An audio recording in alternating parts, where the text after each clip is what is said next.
Hello friends, welcome to just creative world. ഇന്നത്തെ recipe നല്ല healthy ആയിട്ടുള്ളൊരു സ്നാക്കാണ്. ഇത് നമ്മൾ പഴം വെച്ചിട്ടാണ് ഉണ്ടാക്കുന്നത്.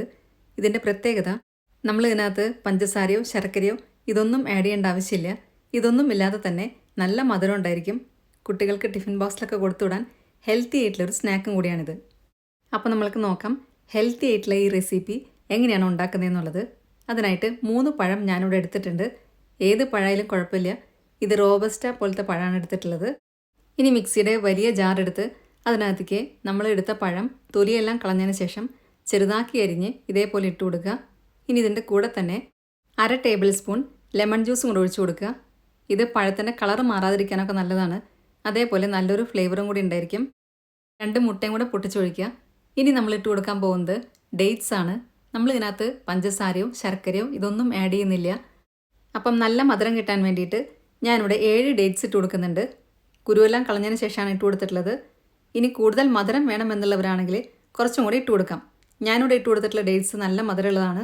ഇനി നമുക്ക് വേണ്ടത് കുക്കിംഗ് ഓയിലാണ്. വെജിറ്റബിൾ ഓയിൽ ഏതെങ്കിലും 1/2 കപ്പ് ഒഴിച്ചു കൊടുക്കുക. ഇനി ഇതെല്ലാം കൂടെ നന്നായിട്ട് അടിച്ചെടുക്കുക. തീരെ തരിയൊന്നും ഇല്ലാത്ത രീതിയിൽ നല്ല പേസ്റ്റായിട്ട് തന്നെ അടിച്ചെടുക്കുക. എന്നിട്ടിത് സൈഡിലോട്ട് മാറ്റി വയ്ക്കാം. ഇനി നമുക്ക് വേണ്ടത് ഗോതമ്പ് പൊടിയാണ്. അത് 250 ഗ്രാം എടുക്കുക. ഇനി ഇത് ഒരു അരിപ്പയ്ക്കകത്ത് ഇട്ട് കൊടുക്കുക. അതിൻ്റെ കൂടെ തന്നെ 2 ടീസ്പൂൺ ബേക്കിംഗ് പൗഡറും കൂടി ഇട്ട് കൊടുക്കുന്നുണ്ട്. എല്ലാം കൂടെ 2-3 പ്രാവശ്യം ഒന്ന് അരിച്ചെടുക്കുക. ഇതെല്ലാം നന്നായിട്ട് മിക്സ് ആവാൻ വേണ്ടിയിട്ടാണ് ഇങ്ങനെ ചെയ്യുന്നത്. ഇനി ഒരു വലിയ പാത്രം എടുത്ത് അതിനകത്തോട്ട് നമ്മൾ നേരത്തെ അരച്ച് വെച്ച പഴത്തിൻ്റെ മിക്സാണ് ഒഴിച്ചു കൊടുക്കുന്നത്. ഇത് ഒഴിച്ചു കൊടുത്തതിന് ശേഷം നമ്മൾ പൊടി അരിച്ച് വെച്ചിട്ടുണ്ടായിരുന്നു. അതൊന്ന് കുറേശ്ശെയായിട്ട് ഇതിനകത്തേക്ക് ഇട്ട് കൊടുക്കുക. എന്നിട്ട് നല്ലപോലെ മിക്സാക്കി കൊടുക്കുക. തീരെ കട്ടയൊന്നും ഇല്ലാത്ത രീതിയിൽ വേണം മിക്സ് ആക്കാനായിട്ട്. നമ്മൾ പൊടിയിട്ട് കൊടുക്കുമ്പം എല്ലാം കൂടെ ഒരുമിച്ചിട്ട് കൊടുക്കരുത്. 3-4 പ്രാവശ്യമായിട്ട് ഇട്ട് കൊടുക്കാം. അത് ഓരോ പ്രാവശ്യം ഇട്ട് കൊടുക്കുമ്പോൾ നല്ലപോലെ മിക്സ് ആക്കിയതിന് ശേഷം അടുത്ത ഭാഗം ഇട്ട് കൊടുക്കാം. ഞാനിവിടെ 4 പ്രാവശ്യമായിട്ടാണ് ഇട്ട് കൊടുത്തിട്ടുള്ളത്. ഇനി നമ്മൾക്കിത് ഭയങ്കര കട്ടിയായിട്ട് തോന്നുകയാണെങ്കിൽ 1/4 കപ്പ് പാലും കൂടെ ഒഴിച്ചു കൊടുക്കാം. റൂം ടെമ്പറേച്ചറിലുള്ള പാൽ ഒഴിച്ചു കൊടുത്താൽ മതി. ചൂടുള്ള പാൽ ഒഴിച്ചു കൊടുക്കരുത്. പാൽ ഒഴിച്ചു കൊടുക്കുമ്പോഴും കുറേശ്ശെയായിട്ട് ഒഴിച്ചു കൊടുത്താൽ മതി. അതായത് ഒരുപാട് ലൂസായി പോകരുത്. നമ്മൾക്കിത് കേക്കിൻ്റെ ഒക്കെ ഒരു ബാറ്ററിൻ്റെ അതേ പാകത്തിലാണ് കിട്ടേണ്ടത്. ഇപ്പം ഇതിവിടെ കറക്റ്റ് പാകമായിട്ട് നമ്മൾക്ക് കിട്ടിയിട്ടുണ്ട്. ഇതിൻ്റെ സൈഡിൽ നിന്നെല്ലാം കൂടെ നടുവിലോട്ടാക്കി കൊടുക്കുക. ഇനി ഇത് ഒഴിക്കാനായിട്ടുള്ള ഒരു പാത്രം കൂടെ നമ്മൾക്ക് സെറ്റാക്കി എടുക്കണം. അതിനായിട്ട് ഒരു പാത്രത്തിനകത്ത് വെണ്ണയോ അല്ലെങ്കിൽ എണ്ണയോ തേച്ച് കൊടുത്തതിന് ശേഷം ബട്ടർ പേപ്പർ ഇട്ട് കൊടുക്കുക. സൈഡിലും കൂടി ഇട്ട് കൊടുക്കുക. ആ പാത്രം കൂടെ നേരത്തെ റെഡിയാക്കി വെക്കുക. ഇതേപോലെ പാത്രം ഞാനിവിടെ റെഡിയാക്കി വെച്ചിട്ടുണ്ട്. ഇനി നമ്മൾ തയ്യാറാക്കിയ ബാറ്റർ ഇതിനകത്തേക്ക് നേരെ ഒഴിച്ചു കൊടുക്കാം. ഈ ഒരു പാകത്തിൽ വേണം നമ്മൾക്ക് ബാറ്റർ കിട്ടാനായിട്ട്. അതുകൊണ്ടാണ് നേരത്തെ പറഞ്ഞത് കൂടുതൽ കട്ടിയാണെങ്കിൽ കുറച്ച് പാൽ ഒഴിച്ചു കൊടുക്കാം. ഇനി ഇതിൻ്റെ എയർ ബബിൾസ് കളയാൻ വേണ്ടിയിട്ട് ഇതേപോലെ ഒന്ന് ചെയ്ത് കൊടുക്കുന്നുണ്ട്.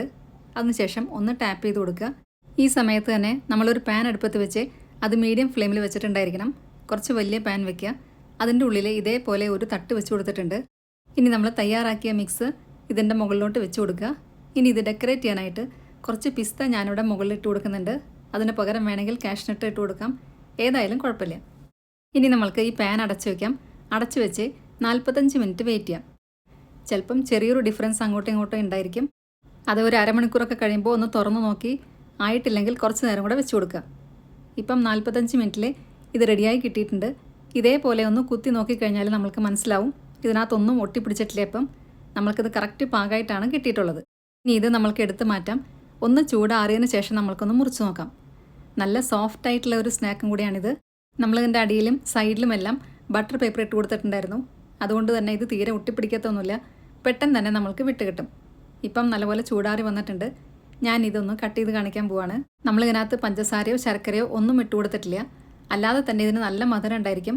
ഡേറ്റ്സ് എടുക്കുമ്പോൾ നല്ല മധുരമുള്ള ഡേറ്റ്സ് എടുക്കാൻ ശ്രദ്ധിക്കുക. ഡേറ്റ്സ് നല്ല ഹെൽത്തി ആയിട്ടുള്ള ഒരു ഫ്രൂട്ടും കൂടിയാണ്. ഇത് കാണുമ്പോൾ തന്നെ മനസ്സിലാകുന്നുണ്ടായിരിക്കും നല്ല സോഫ്റ്റ് ആയിട്ടാണ് നമ്മൾക്ക് കിട്ടിയിട്ടുള്ളത്. അപ്പം എല്ലാവർക്കും ഇന്നത്തെ വീഡിയോ ഇഷ്ടമായി എന്ന് വിചാരിക്കുന്നു. വീഡിയോ ഇഷ്ടമായിട്ടുണ്ടെങ്കിൽ നിങ്ങളുടെ ഫ്രണ്ട്സിനും റിലേറ്റീവ്സിനൊക്കെ ഷെയർ ചെയ്യാൻ മറക്കരുത്. സബ്സ്ക്രൈബ് കൂടെ ചെയ്യുക. അതിൻ്റെ സൈഡിലുള്ള ബെല്ലൈക്കണിൽ ഓൾ എന്നുള്ള ഓപ്ഷൻ കൂടെ ക്ലിക്ക് ചെയ്യാം. അപ്പം നെക്സ്റ്റ് ടൈം ഞാൻ വീഡിയോ ഇടുമ്പോൾ പെട്ടെന്ന് തന്നെ നിങ്ങൾക്ക് നോട്ടിഫിക്കേഷൻ വരുന്നതായിരിക്കും. ഇതുണ്ടാക്കി നോക്കിയതിന് ശേഷം നിങ്ങളുടെ ഫീഡ്ബാക്സ് എല്ലാം കമൻസിലൂടെ അറിയിക്കാൻ മറക്കരുത്. നല്ലൊരു വീഡിയോ ആയിട്ട് വീണ്ടും കാണാം. താങ്ക്